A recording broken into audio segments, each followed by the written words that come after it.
खसीको मासु लिनु गएको बल्ल बल्ल आइपुगेँ। हेर्नु है अब मेरो खसी कत्रो छ। बल्ल बल्ल बल्ल आइपुगेँ बोकेर गोले हौ। हेर्नु है खसी। अब यसलाई फोरफार गर्नुपर्छ। कम्ती साह्रो छैन। छोटो गरेर अब गाममै खाइदिने हो। मिठो गरी खाने हो। कति मिठो रहेछ हौ।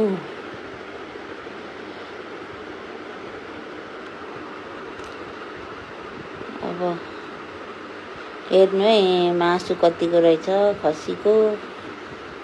खसीको मासु भन्दा मिठो हुन्छ हौ सब्जी खायो भने।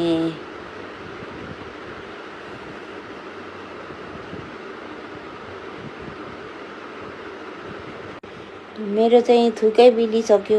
कहिले निकालिसकेर खाउँ भनेर। मलाई चाहिँ कटहर एकदमै मनपर्छ नि त। हेर्नु नि निकाली पनि सकेँ। हेर्नु यस्तो राम्रो मजाले पाकेको। आमामा खाएँ ल। म चाहिँ खाएको खाइ अब खाएको खाइ। मलाई चाहिँ कटहर एकदम मनपर्छ। म चाहिँ कटहर लभर हो नि त। मलाई चाहिँ सबै मनपर्छ फलफुलहरू चाहिँ। मैले खसीको मासु चाहिँ किन भनेको भने उसको यो कटहरको सब्जी चाहिँ खसीको मासु भन्दा पनि मिठो हुन्छ नि त। त्यही भएर खसीको मासु भनेको। आउनु है तपाईँहरू पनि खानुहुने भने। By by. अब अर्को भिडियोमा भेटौँ ल। आउनु है छ है टन्नै खानु।